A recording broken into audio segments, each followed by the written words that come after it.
সম্রাট শাহজাহান নাম শুনেছেন? কোথার বাদশা বলেন? দিল্লির সম্রাট। সম্রাট শাহজাহান, পৃথিবী জোড়া নাম তার। কবি বলছেন, যে শাহজাহানকে কর দিয়া ট্যাক্স দিতে পারলে জনগণ নিজেদেরকে গৌরবান্বিত বলে মনে করত, সেই শাহজাহান কবরে শুয়ে আছে, সূরা ফাতিহার মুহতাজ হয়ে আছে। সুবহানাল্লাহ। যদি কেউ আমার কবরের কাছ থেকে হাঁটে যাইতো আর একটু সূরা ইখলাস পড়ে সবরে সানি করতো, আমি কিছু পাইতাম। আহারে, এই এতিম ফকির হয়ে শুয়ে আছে। এক ফকির দিল্লি ঘুরতেছে। একজন বলছে, ভাই তোমারে তো খয়রাত করে দেখতেছি আমি সেই ছোটবেলা থেকে, খালি তুমি খয়রাত করো। একটা জিনিস আপনারা মনে রাখবেন, গরিব, আজকে যারা গরিব পরিশ্রমের মধ্য দিয়ে কালকে তারা ধনী হতে পারে, কিন্তু যারা ভিক্ষুক, যারা ভিক্ষা করে, জিন্দেগিতে কোনোদিন তারা বড় হতে পারবে না। ভিক্ষা করা যাদের অভ্যাস, জীবনেও বাড়ি করতে পারবে না, জীবনেও ধনী হইতে পারবে না, কিন্তু গরিব ধনী হইতে পারবে। কারণ হলো আল্লাহর কাছে দুইটা বৈধ জিনিস অত্যন্ত ঘৃণিত। কয়টা? একটা হলো তালাক, আর একটা হলো ভিক্ষাবৃত্তি, মানুষের কাছে চাওয়া। আল্লাহ পছন্দ করেন না। তো ভিক্ষুক ঘুরতেছে, একটা লোক বলল, মিয়া তোমার তো সারা জীবনই খরচ করতে দেখি। খরচ করবো না, করবো কি? যার কাছে যাই সে দেয় 4 আনা 2 আনা 1 টাকা, এর বেশি তো দেয় না। তেদি আমি কেমনে বড় লোক হবো? কয় যে তুমি বাদশারে চোখে দেখো না, বাদশারে চোখে দেখো না। কয় বাদশার কাছে কি আমার মতো লোক যাইতে পারে নাকি? কল না, যাইতে হবে, যাও। বাদশা একবার যাবা, এমন দেওয়া দেবে জীবনে আর তোমার খরচ করা লাগবে না। পাতি শিয়ালের পিছনে ঘুরে তো লাভ নাই। পাতি শিয়ালে খায় মুরগি, তোমার একটা ঠ্যাং দেবে, দাঁতের খেলালের কাজ হবে না। বাঘের পিছনে ঘোরো, বাঘে খায় গরু আর হরিণ, একটা রান দিলে তুমি 1 সপ্তাহ খাইতে পারবা। কাজে ঘুরতে গিয়েও বোঝা উচিত কার সাথে ঘুরি। তো বলছে বাদশার কাছে যাও।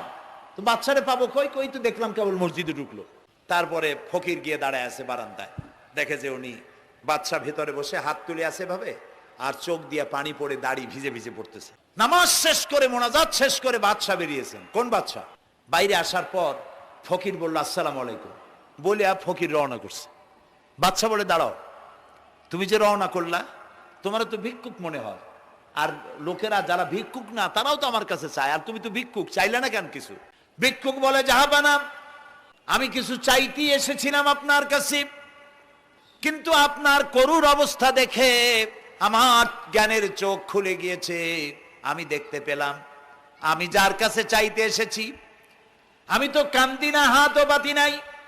যার কাছে চাইতে আসলাম দিল্লির সম্রাট, আবার কোন সম্রাটের কাছে হাত পেতে ভিক্ষুকের মতো কি জানি চায়, আর চোখ দিয়া পানি পড়ে দাড়ি ভিজে ভিজে পড়ছে। আমার জ্ঞানের চোখ খুলে গেছে, দুনিয়ার বাদশার কাছে আর চাইবো না।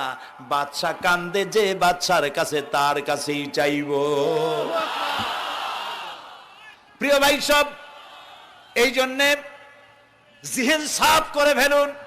দুনিয়ার কোনো মানুষের জন্য, মানুষের কাছে নয়, কোনো কবরে নয়, কোনো কারো কাছে নয়, আল্লাহ তাআলার কাছেই আমরা নামাজের মধ্যে ঘোষণা করেছি, ইয়্যাকা না'বুদু ওয়া ইয়্যাকা নাস্তাঈন। আল্লাহ তাআলা, তোমার একমাত্র ইবাদত করি, তোমার কাছেই সাহায্য চাই। কাজী সাহায্য আল্লাহর কাছে। কার কাছে চাইবো বলেন? আল্লাহ আমাদের ঈমান পোক্ত করে দিন। আমরা বলি আমিন, আমরা বলি আমিন। অসুখ বিসুখ হইলে পরে ধৈর্য ধরবেন। অনেক মানুষ আছে জ্বর হইলে কয় যে এত নামাজ পড়ি খালি জ্বর আমারই হয়, এত রোজা রাখি, ভালো ভালো কাম করি, আমার ছেলের অসুখ মোটে সারি না। এই জাতীয় কথা বলবেন না। মুমিনের পায়ে যদি কাঁটাও ফোটে, সওয়াব থেকে খালি নাই। ধৈর্য ধরতে হবে। কাঁটা ফুটছে, বলেন ইন্না লিল্লাহ। আজাবান লিল মুমিন, মুমিনের জন্য বড়ই আশ্চর্য ব্যাপার, বিপদ হইলেও শুকর আদায় করে, আর সুখে থাকলেও শুকর আদায় করে। সুবহানাল্লাহ বিহামদি।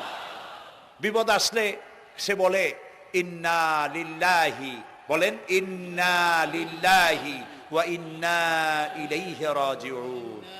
আর যখন শান্তি আসে বলে আলহামদুলিল্লাহ। দুই অবস্থায় তার জন্য নিয়ামত আল্লাহর তরফ থেকে সে পায়।